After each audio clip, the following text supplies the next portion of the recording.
આજે હું તમારી સાથે શેર કરીશ નાયલોન પૌવાના ચેવડાની રેસીપી। આ નાયલોન પૌવાનો ચેવડો એકદમ સરસ અને ક્રિસ્પી બનશે।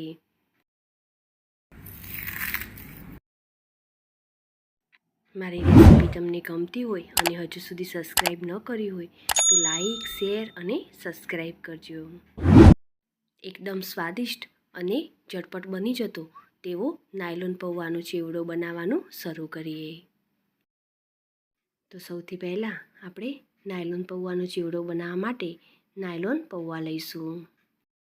આ પૌવાને આપણે ચાળીને લઈશું। હવે આ પૌવાને આપણે સરસ એવા શેકી લઈશું। આ પૌવાને આપણે એક પેનમાં લઈ લઈશું અને ગેસની ફ્લેમ લો રાખીશું અને સરસ તેને શેકી લઈશું। પૌવાને આપણે આ રીતે શેકીને લઈશું એટલે પૌવા સરસ એવા ક્રિસ્પી બનશે।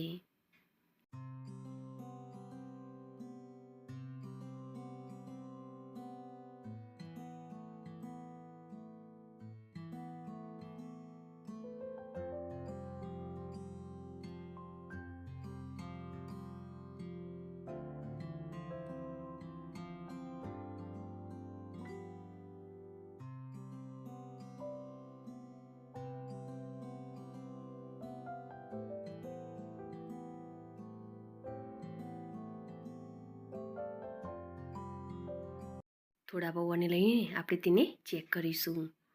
તો પૌવા સરસ એવા ક્રિસ્પી થઈ ગયા છે। હવે આપણે ગેસની ફ્લેમ બંધ કરી દઈશું। હવે આ પૌવાને આપણે એક બાઉલમાં કાઢી લઈશું।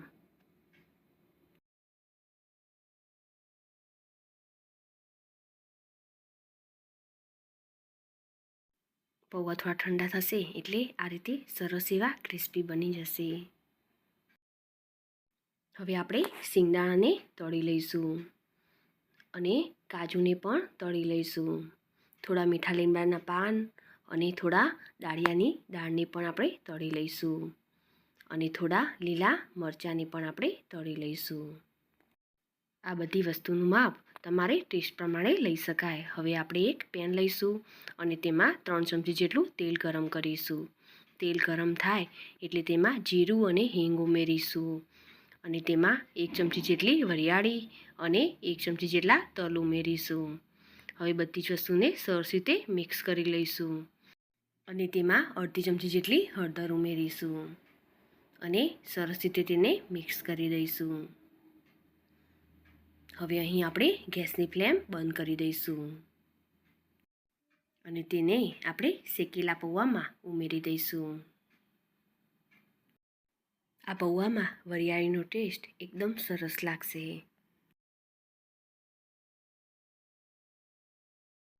હવે બધા જ મસાલાને આપણે પૌવા સાથે સરસ રીતે મિક્સ કરી દઈશું। હાથની મદદથી તેને હળવા હાથે સરસ રીતે મિક્સ કરી દઈશું।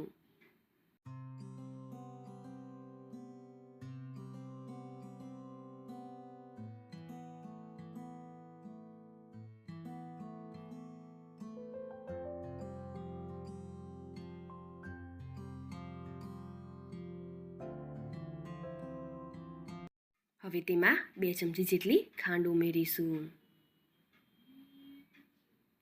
હવે તેને સરસ રીતે મિક્સ કરી દઈશું। હવે તેમાં તળેલા સિંગદાણા, કાજુ, મીઠા લીમડાના પાન, દાળિયા અને મરચાંને ઉમેરીશું। હવે બધી જ વસ્તુને આપણે સરસ રીતે મિક્સ કરી દઈશું।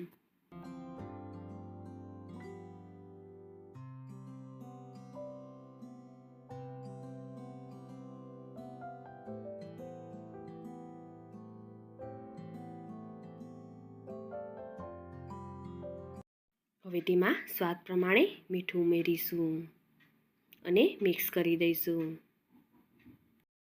અહીં તમારે તીખાશ વધારે જોઈતી હોય તો તમે લાલ મરચું પાવડરનો ઉપયોગ કરી શકો છો। આ પૌવાને આપણે જોઈએ તો સરસ એવા ક્રિસ્પી બન્યા છે।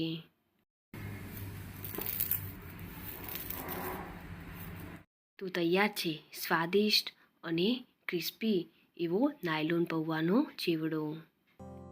મારી આ રેસીપી તમને ગમી હોય તો ચોક્કસથી લાઈક કરજો. સાથે જ તમારા ફેમિલી મેમ્બર્સ અને ફ્રેન્ડ્સ જોડે શેર કરજો. અને મારી આ ચેનલને સબસ્ક્રાઈબ કરી બાજુ આપેલ બેલ આઇકન પ્રેસ કરજો, જેથી નવી રેસીપીના અપડેટ તમને મળતા રહે. ફરી મળીશું આવી અવનવી રેસીપીના સાથે.